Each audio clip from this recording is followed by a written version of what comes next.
A friend of mine at school named Megan was taking a job as a babysitter when she was 16 years old.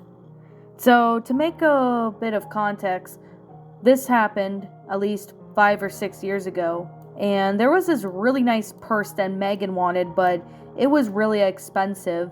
And since her parents told her that if she wanted the purse, she would have to get it herself or make her own money to buy it. Of course, Megan tried places like fast food restaurants and part-time jobs at grocery stores and stuff. Either most of them denied her application, or they weren't hiring at the time, or they never called her back. So at this point, Megan decided to take an opportunity to be a babysitter. Now, most of the kids she babysat were pretty young. There were a few babies that were babysat and toddlers, but most of them were kids between the ages of 3 to at least 8 or 9 years old. Now, some people may judge about 8 or 9 being too old for a babysitter, but that was just how it was for Megan. Most of the time when Megan babysat, she usually babysits them, usually on weekdays, but sometimes on weekends too, depending on where they were.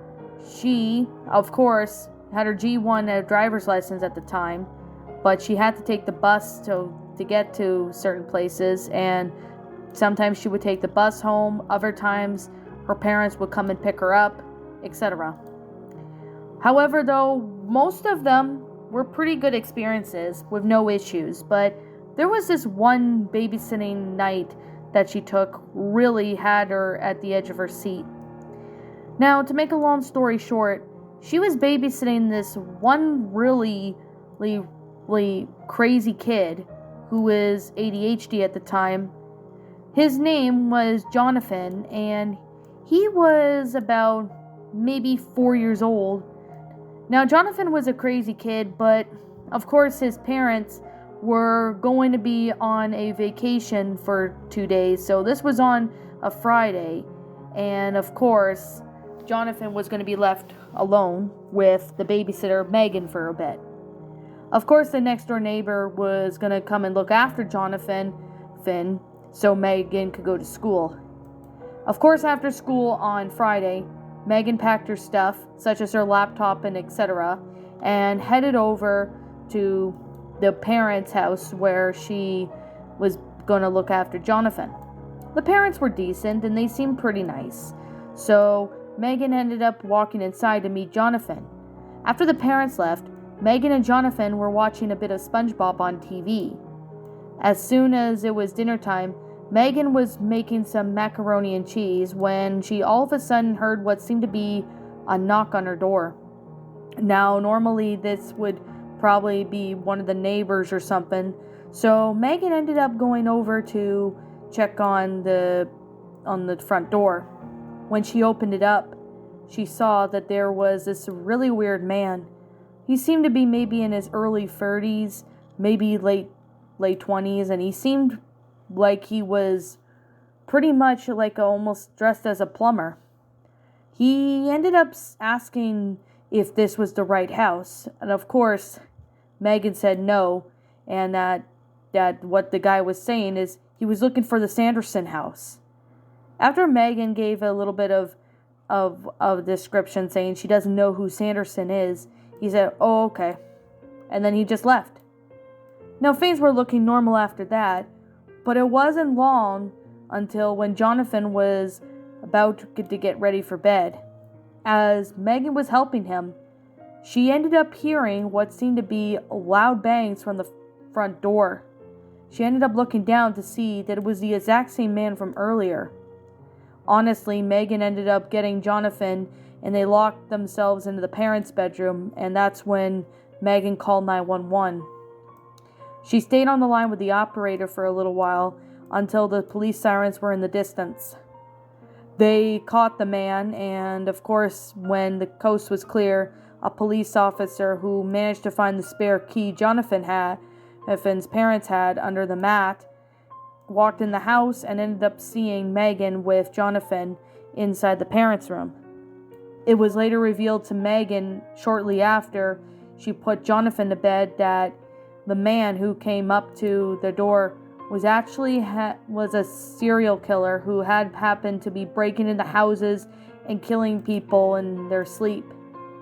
Honestly, Megan is just really glad that she and Jonathan got into the bedroom and locked the door. If Megan hadn't heard the loud bangs from downstairs, God only knows what could have happened to her next if she didn't speak up or call 911. This story still lingers in her mind to this day, but of course, she's never babysat for Jonathan's parents again, and of course, that was when they moved out of the province at least 2 months later, as they couldn't handle the constant paranoia of being watched. Now, still to this day, this man was still in prison, but of course it wasn't revealed to Megan on who it was. She still hasn't sure what his intentions were, but they were mostly not good.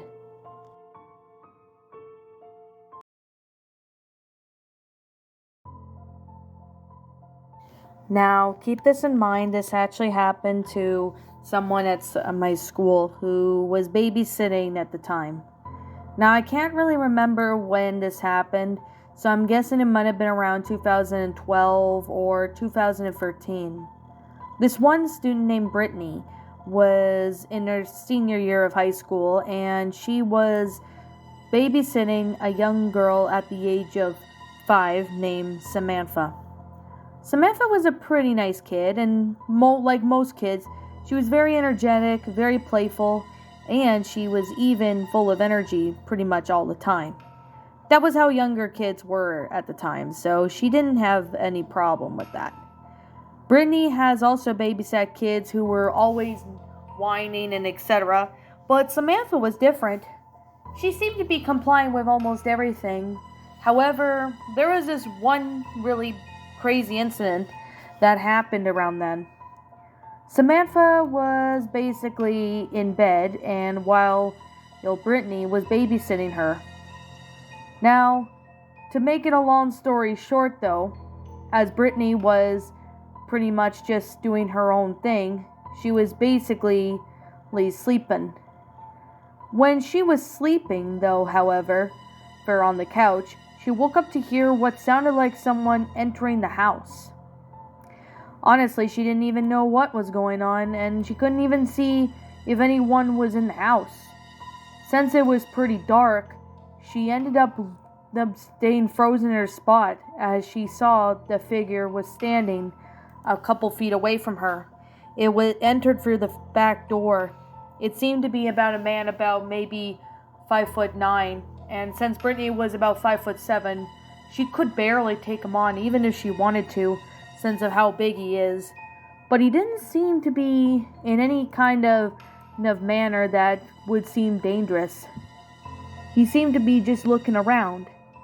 At first, it would have been odd seeing Brittany thinking that it could have been maybe one of the parents sneaking in through the back, since they lost their keys to the front or something.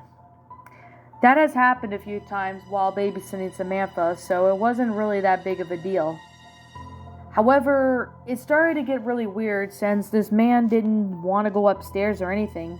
He entered through the back door, was entering through the kitchen, just rummaged through some stuff. He didn't make a mess or anything. He just opened the cupboards, looked through, and then he closed them. This was honestly weird. Brittany didn't even know what this guy was even doing or something.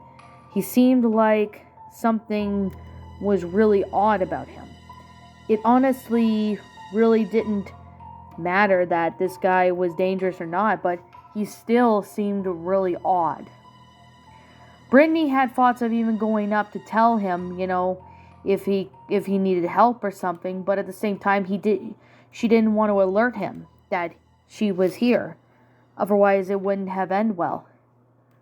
He ended up looking around, and of course, that's when Brittany realized that whenever the man was looking at, he ended up going to the living room, but he didn't even pay attention to notice that she was there. Honestly, that really made Brittany nervous. Of course, what's really surprising is that Samantha was upstairs, so she was hoping that he wasn't there or wasn't planning on going upstairs because Samantha was there. And if he went upstairs, that would mean Samantha may be in danger. He looked around, but then he ended up exiting out through the back door and then went out of sight. Brittany got up and headed over to the door and saw that he was not there anymore. He disappeared into the night by hopping over some fences to other people's backyards. Honestly, Brittany didn't even know why this guy entered the house, but of course the back door wasn't locked. But of course, if that was the case, why didn't he not notice Brittany? Did he have any intentions of breaking in? He didn't look like he had any weapons on him, so Brittany thought that maybe he just broke into the wrong house or whatever and just left. This was honestly a really weird babysitting experience, but also a little bit odd. Why didn't he attack them? Brittany obviously told the parents about it when they got back, but be sure to look and check on Samantha too. Samantha was asleep, so she didn't hear anything, thankfully. But this was definitely one experience that Brittany would never forget.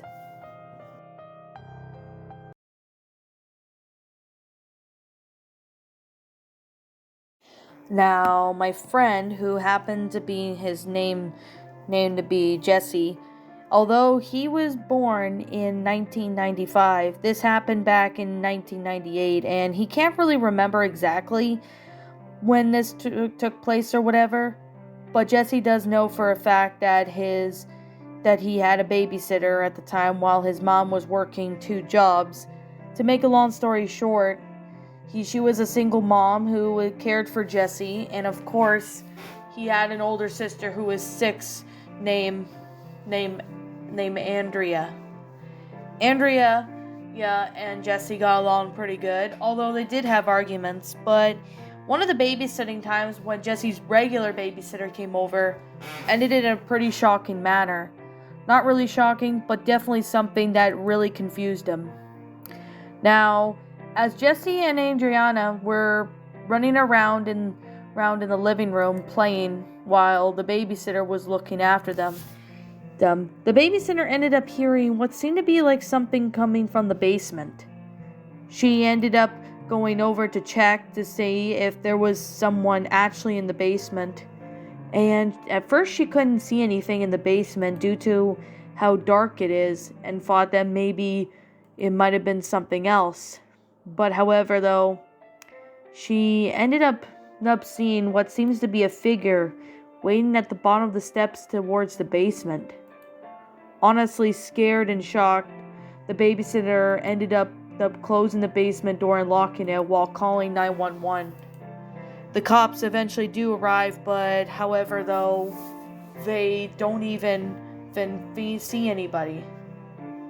Now, Jesse ended up asking his babysitter about it, and she said to him not to worry about it.